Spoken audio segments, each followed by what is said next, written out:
Yung mga drug suspects, yung mga nasa watch list, yung mga kinokondakan ng by bust operation, may mga previous records yan. Gaano karaming shabu nakita mo doon? Nakuha mo sa kanya? Hindi po ako nakakuha, Your Honor. Oh. Sige, gaano karami? Perez po. Mahigit, sir, 4 grams, sir. Mahigit 4 grams. Yes, sir. Okay. 4 grams kapalit ng buhay ng isang tao.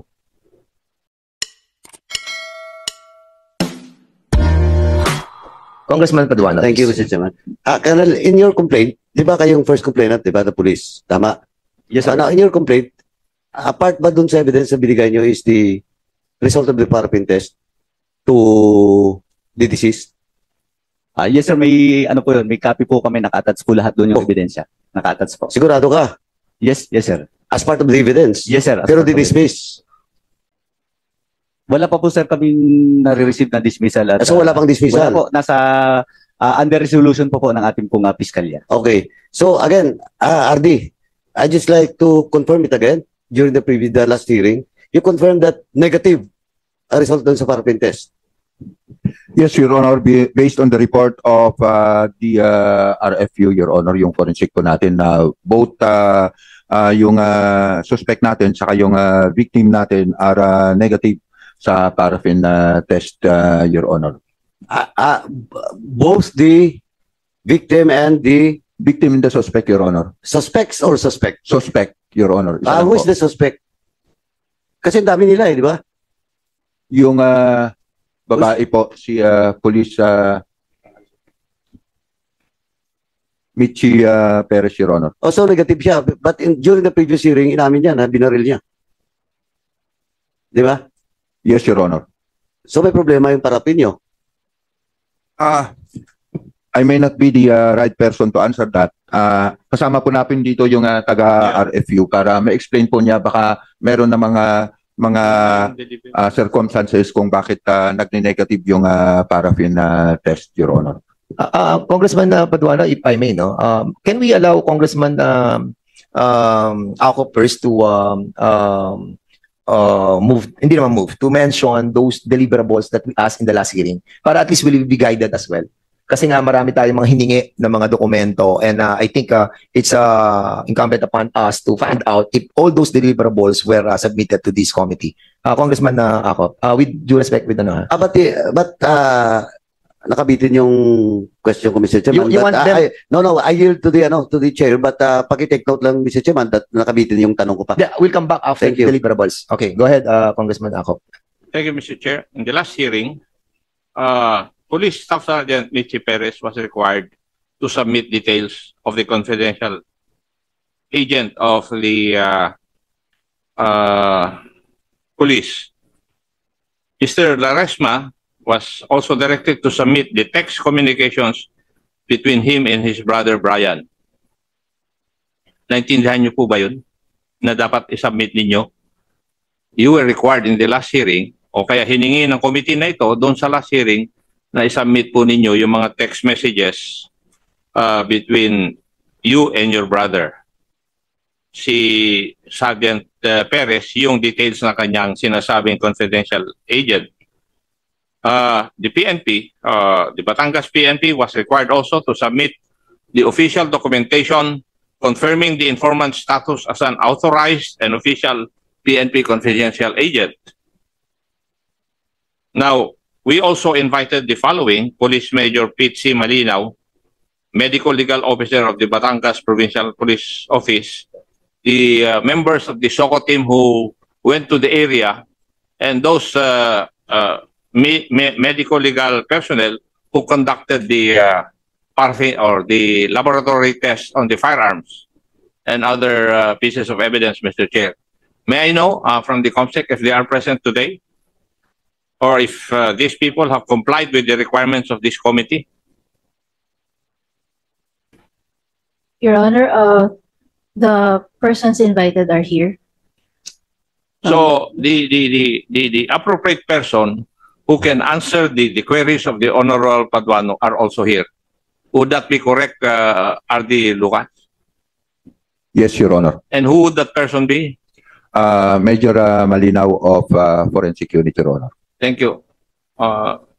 Thank you, Mr. Okay, Chair. Congressman Acop, thank you so much. Congressman Paduano, now you have the floor. Thank you, Mr. Chairman. Now, diretso na po. Can we ask the medical legal officer? With regards to the findings. Good morning, Your Honor. With respect to the findings, I only conducted the autopsy examination. However, the paraffin examination can be explained further by our forensic chemist, which is present also. Is he or she present? Yes, Your Oh, Honor. please. Chairman, yung sa forensic daw. Okay, we have invited the forensic chemist. Are they here? Can you kindly sit down and ito here, oh. Good morning. Good morning, Your Honor. I am not the forensic chemist who conducted the examination, but I am one of the forensic chemists of the Regional Forensic Unit, sir. I am Police Lieutenant Colonel Maridel Martinez. So are you familiar with that case and the result of that forensic examination? Yes, Your Honor, I have seen the result of the examination, sir. So, As stated in the report, the paraffin test conducted with respect to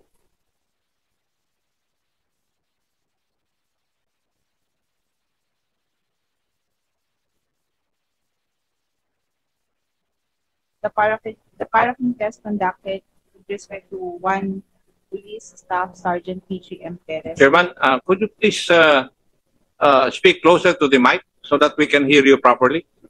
Yes, sir. The paraffin test conducted with the one police staff sergeant P.G.M. Perez gave negative result to the presence of gunpowder nitrates, sir, Your Honor. And another paraffin test conducted with respect to Brian Laresma also gave negative result for the presence of gunpowder nitrates, sir. Chairman, parehong negative. But how would you explain? No? How will you explain? Because during the previous hearing, yung Perez admitted that he shoot the victim twice. Yes, Your Honor. With respect to the negative result of the paraffin, Your Honor, because paraffin is it's a corroborative evidence, so it doesn't necessarily mean that if the person gave negative result to the paraffin test, it doesn't mean that he did not fire a gun. Yeah, of course. But Yes. the allegation made by Perez is that the victim shoot her first. So negative din. Tapos siya negative, but she admittedly during the previous hearing, Opo. she admitted that he shoot twice. Congressman Paduano, if I may lang, briefly in relation to what you're asking, kasi tinitingnan ko yung baril na sinabit sa iyo. Nakita niyo yung baril na sinabit sa inyo? As I have said earlier, Your Honor, I was not the examiner of the... Sino pong examiner nung baril? I-post natin nga, pinicture mo na, di ba? Okay. Can you kindly check the baril? Kasi yung baril, hindi ko lang makomprehend, no? Kasi yung baril, kung titignan mo, wala siyang hammer. Hammerless. Hammerless ba talaga siya? O talagang... Bakit siya walang... hindi talaga magkakaroon to ng powder burn. Kung talagang walang hammer yan. According sa binabasa ko, nakadalawang putok si Brian ng barel. Ha? Can you kindly tell us kung itong barel na to is hammerless or talagang walang hammer? Kaya wala siyang powder burn. O yung custodian nito, hindi ko siguro sa forensic to kasi custodian. Sino ang custodian? Ito hindi presented to by the chief of police, si Lintang, Colonel Lintang. Nakita niyo to, ng baril na to.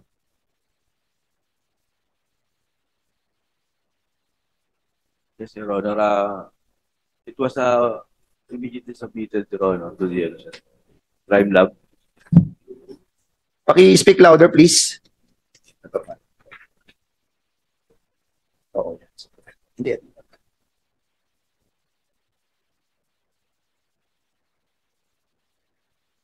Ating ginawa.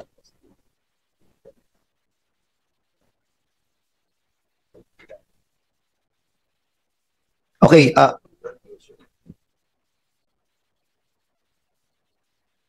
what we're trying to find out is tong baril na to, kung talaga tong pinutok ni Brian, kung wala siyang hammer, paano ito puputok?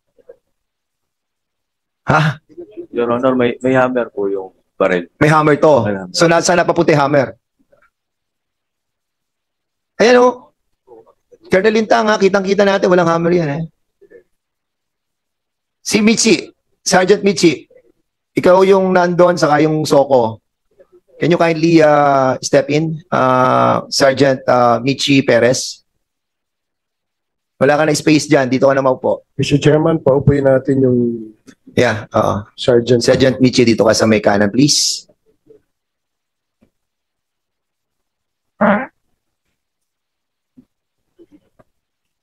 Here, dito, sa may kalapit ng ating Napolcom, please. And also, Michi, Sergeant, please, dito na po tayo sa may harapan. Kasama rin si Sergeant Makaraig, please.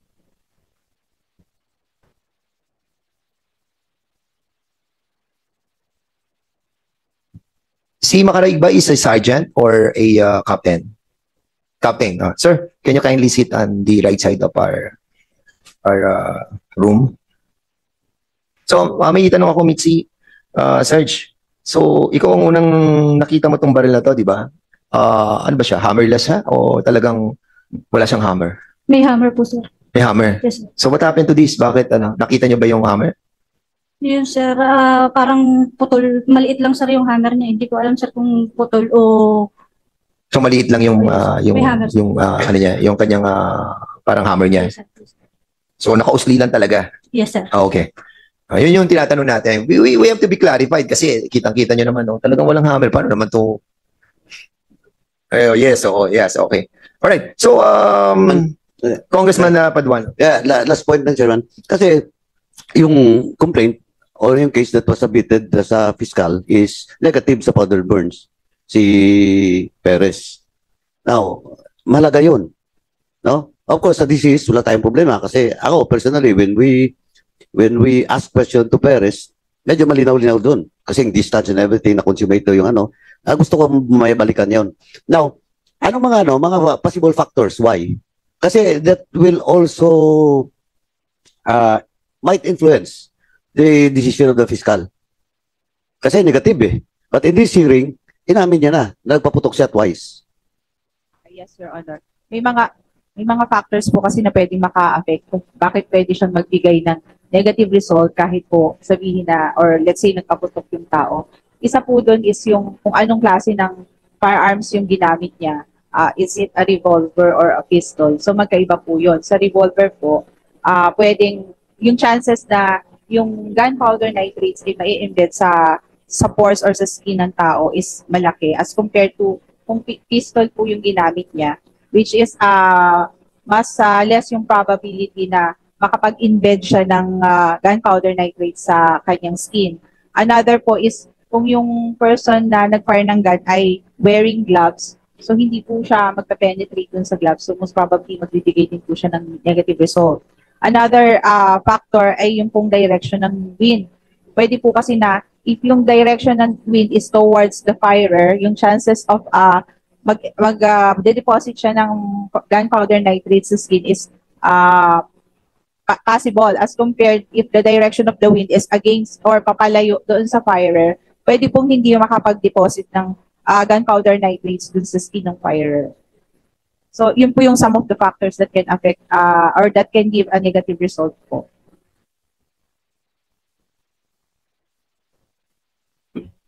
Mr. Chair, Congressman ako, sige. Before I ask question as well. Go ahead. anong oras pa kinonduct yung paraffin? Reckon from the time of the firing. Sir, yung with respect to Police Staff Sergeant Pichi Empreres, the paraffin was conducted at 5:10 in the afternoon of May 29, 2024 po. 5:10. Apo, sir. Samantalang doon sa affidavit ni ni Adrian, 6. Yung kanyang reckoning na pangyayari is at 6:16 ng gabi. How did that happen? Sir, sa pagkakaintindi ko po, ang incident po is nangyari on May 28 and the paraffin was conducted on May 29 at 10 p.m. in the afternoon po. The possibility na mawala na yung nitrate, lalo-lalo na kung naghugas ng bumaril ng suka, mawala na. Hindi, sir, kasi yung gunpowder nitrates po siya, that can be detected for as maximum of 72 hours or 3 days po, sir. Therefore, can we not also conclude na yung 38 caliber hindi pinutok? Dahil walang hindi positive yung paraffin test? Yun, as I have said earlier, sir, a negative result cannot say or we cannot conclude that the firer did not fire a gun. That is precisely the reason why I'm asking you. It is also a very big possibility that the firearm, the caliber 38, was not fired. Kaya negative yung allegedly pumutok ng baril na yun. Is it possible? It is possible po, sir. Yes, and that is precisely the reason why results of paraffin examinations are not conclusive insofar as the courts are concerned. Hindi po ba? Opo, sir. Yes. Thank you, Mr. Chair. Mr. Chairman. Congressman Barbers, you are recognized. Go ahead. But before I proceed, Mr. Chairman, I will not let this go unnoticed that you are now sporting a mustache and a beard. Kaya ito ay for my education, tanong ko lang si Sergeant Michi Perez. Ilang taon ka ng pulis? Mag-14 years, sir, nag-14 years, sir, noong July 1. Sa loob ng 14 years na yung pagserbisyo bilang pulis, ilang beses ka na nagkaroon ng engkwentro? Pangalawa to, sir. Pangalawa? Yes, sir. Yung una, saan nangyari? Sa Barangay Lipahan din po, sir. Doon din, sa lugar na kung saan. Sir, So halos parehas ang pinangyarihan. Raw, sir, magkalayo, sir. Magkalayo? Same barangay lang, sir. Same barangay pero magkaibang lugar. So, doon sa unang engkwentro, namatay ba yung suspect? Yes, sir. Yung pangalawa, namatay din. Yes, sir. Okay. Yung unang engkwentro mo, Sarge, saan ang tama nung victim? Sir, hindi ko na, sir, matandaan. Hindi ko, sir, matandaan kung anong year din nung encounter na yun, sir. Matagal na, sir. 14 years ka pa lang sa police, di ba? So, ibig sabihin, yung first na insidente na kung saan ay nagkaroon ka ng engkwentro, hindi mo matandaan? Tandaan ko, sir, yung encounter, pero, sir, yung tama, sir, hindi ko na, sir, matandaan, sir. So, hindi mo matandaan yung unang engkwentro mo kung saan ang tama nung victim? Opo, sir. Yung bang victim, lumaban ba? Yes, sir. Armed encounter, sir. So, armed encounter yon. Anong circumstance? Para lang ma-educate kami, Sarge. So, yung first encounter mo, ikaw ay nag-conduct ng bypass din. Yes, Your Honor, sir. Anong taon yan? Hindi ko, sir, matandang 2016, para 2016. 14 years ka pa lang sa police. Yung ganyang mga klaseng enkwentro na kung saan may namamatay, imposibleng makakalimutan mo yan, Sarge. Ang ibig mong sabihin, hindi mo matandaan kung ano yung sirkumstansya ng engkwentrong nangyari sa buhay mo bilang isang pulis? Sir, tanda ko, sir, yung sa encounter. Pero, sir, yung sa tama, kasi pag... hindi naman tama na yung yung tanong ko eh. Di ba? Ang tanong ko sa'yo, nagkaroon ka mo ng engkwentro. Di ba? So, dun sa engkwentrong yon, sabi mo, nag-conduct ka rin ng bypass. Tama? Yes, sir. So, yung suspect, ikaw ba mismo ang nag-conduct ng bypass? Bali, sir, isang team kami, sir. Isang team. So, nung binaybas niyo yun, bumunot ng baril. Yes, sir. Ilan kayo na lumapit sa kanya?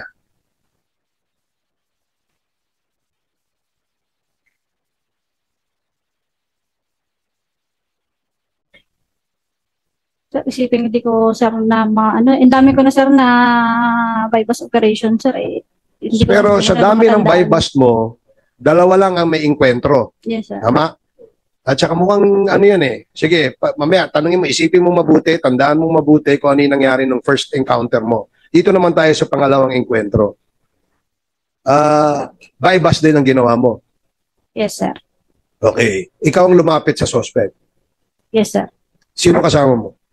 Ang main backup ko, sir, ay si Police Corporal La Rosa, sir. Pero malayo-layo, sir, sa akin. Bumaba na, sir, ako sa motor. Okay. Yan bang, doon ka ba nakatira saan ka nakatira? Sir, taga Quezon, sir, ako, sir. Quezon ka. So, posible na yung mga tiga doon sa barangay na yon sa Quezon, sa Chaong, ay nakakakilala sa'yo bilang isang pulis. No, sir, Sariaya po, sir, ako. Sariaya ka. So, ibig sabihin, kasi may nangyari na sa yung ganong inkwentro doon, halos malapit din doon sa lugar na yun eh. So, maring sumik ka doon sa lugar nyo na ikaw ay isang pulis at you cannot and will never be trusted na mag-conduct ka ng bypass kasi makikilala ka na kaagad eh. Di ba? So, nung lumapit ka sa suspect, pakikwento mo nga ano nangyari. Lumapit ka sa suspect, Lumapit, sir, ako sa suspect, sir. Ibinigay ko, sir, yung 500 pesos, sir, na usapan namin, sir. nasaan siya? Nakasakay sa kotse, sa bisikleta? No, sir. Bumaba, sir, siya sa motor, sir. Bumaba siya sa motor, lumapit siya sa'yo. Kabo, ikaw lumapit. Ako, sir, ang lumapit, sir. Okay. Wala. Yung motor, sir, hindi na siya, sir, na dun sa may motor niya. Ako na, sir, ang lumapit. Pagdating namin dun, sir, sa area, andun na, sir, siya eh. Okay. Inabot mo yung 500. Yes, sir. Pagkatapos, Binigay, sir, sa akin yung basura, sir. okay, pagbigay sa'yo, gaano siya kalapit sa'yo? So, malapit lang, sir, ang distansya eh. Parang ganyan na lang kami, harapan lang rin. Okay, so inabot mo, binigay niya sa'yo yung drugs, Yes, sir. yung basura sabi mo, di ba? Binigay niya sa'yo yung drugs, pagkatapos, anong ginawa mo? Di, sir, ay tinanggap ko, sir, yung pagkatanggap ko, sir, ng basura. Check ko, sir, kung kung basura nga, kung siya bunga, sir. Sir, positive. Nung pagka niligay ko, ko, sir, yung basura ko, yung basurang galing sa kanya. Tanggal ko, sir, si sombrero ko, sir, para yun, sir, yung napag-usapan, sir, namin na pre-arrange signal, sir, eh. Pagkatanggal ko, sir, lumingon, sir, ako dun sa mga kasama ko. Paglingon ko, sir, lumingon din siya, sir. Pagka, sir, napamura pa, sir, siya, eh. Tapos bunot niya yung baril. Agwat, sir, ako. Umagwat ako, sir, eh. Atras, sir, ako. Ayun, sir, biglaan na kami. Pinutokan niya ako, sir. Napilitan na, sir, akong gamitin yung issued firearm ko, sir. Ano yung firearm mo? Glock 17, sir, 9mm, sir. At yung gamit ng suspect, ano? Sir, revolver, sir. Revolver. Yung pinakita kanina sa litrato. Yes, sir. Ano ba siya? Kaliwete o kanan? Sa pagkakita ko, sir, ay kanan, sir. Paano siya bumunot nung nakita mo? Yes, sir. Ha? Saan niya binunot? Sa harap? Sa gilid? Sir, Sa ulo? para, sir, dito sa kaliwa, sa may kaliwa niya na eh. Ganyan. So, kaliwa ng parte ng katawan niya binunot. Yes, sir. So, sa madaling sabi, siya ay kanan. Yes, sir. Yun ang pagkakatanda mo. Yes, sir. Okay. Ikaw, ano ka? Kaliwete o kanan? Kanan, sir. Kanan. Dumistansya ka, matras ka, pinutok mo. Yes, sir. Bago pa siya nakapaputok. Hindi, sir. Nauna, sir, siya magpuputok, sir. Kaya ako lang, sir, siya pinutokan. Nauna, sir, siyang pumutok. So, saan mo siya tinira? Sir, sa lower part, sir, nung katawan niya sa paa. Hindi ko pa nga alam, sir, kung tinamaan. Nakita ko lang nung bumagsak na si So, nung tinira mo, tinamaan sa paa, tumumba siya. Yes, sir. So, ang baril mo, anong baril mo? Glock 17, sir. 9mm. So, 9mm yun. Okay. So, Mr. Chair. one last question, Your Honor, if I may. Just para lang, hindi ko lang makakalimutan. Doon ba sa, ito bang si Brian, yung victim ba ay nasa OB ba ng Drug Enforcement Group ng Quezon? Sir, wala pong OB o order battle, sir. Nasa ano ba siya? Listahan ba siya ng mga known pushers or nasa watchlist ba siya? Sir, hindi ko po, dahil Quezon na, sir, yun eh. Alam mo, ba't ka nag-operate? Unang-una may coplan yan. Meron yan summary of information, may SOI yan. Dapat hindi ka nag-operate. And according sa Barangay Lipahan, hindi nakalista si Brian Laresma sa watchlist ng PIDEA. Alam mo ba yun, Sergeant Michi Perez? No, sir. Hindi mo alam. O hindi ka nag-coplan. Which is a requirement for the bypass operation. Correct? Tama, Michi? Yes or no? O, di ba? Mag-conduct kayo ng operation, pero kayo sinasubmit na coordination, na coplan. Tsaka bypass yun eh. Oh, di ba? Meron? Coordination lang, sir. Tsaka pre-operational procedure, Correct. sir. Oo, saka SOI. Yes, sir. Oh. Di ba? Eh di dapat inano mo, kasama ba to sa mga watchlist? Ba't natin babayabas kung hindi kasama sa watchlist? Tsaka paano niya na-identify na may dalang droga yun kung hindi niya kinasing yun, hindi niya pinag-aralan yun. So alam mo, bata ka pa para makalimot ka sa mga pangyayari. Alam mo yung mga ganyan, may barel, unang pumutok, kumita na yan eh. Alam din ng mga superiors mo, alam ni Captain, ano ba to, alam mo rin yan, Cap eh. Diba? Kaya nagbibigay ng masamang imahe ang ating organisasyon ng Philippine National Police because of incidents kagaya ng ganito. Eh wala naman siya sa listahan ng drug watch list. Wala naman siyang previous records na siya ay gumagamit o nakapagbenta. Eventually, nagkaroon ka ng operation. Sinabi mo na drug bust o buy bust ito. Alam ba ni Captain Macaraig yan? Sir. Yes po, sir. So, alam mo na wala sa watch list si victim, si Laresma. From the source lang po, sir, sa asset. Saan? Sa Alpha, sir.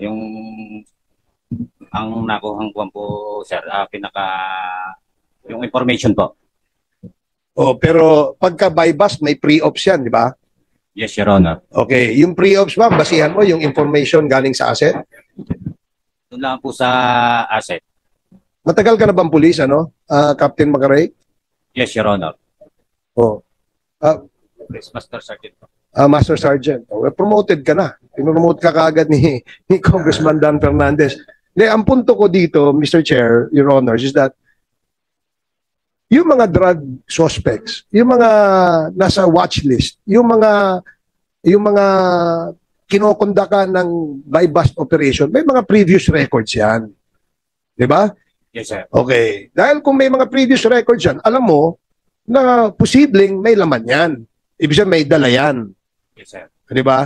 Oh. Ngayon, yung kwento dun sa affidavit ng kapatid ng victim, sinasabi niya na merong pera na inabot siya pambili ng solar electric fan. Oh. Solar electric fan. Gaano karaming shabu nakita mo doon? Nakuha mo sa kanya? Kali po hindi po ako nakakuha, Your Honor. Oh. Sige, gaano karami? Perez po.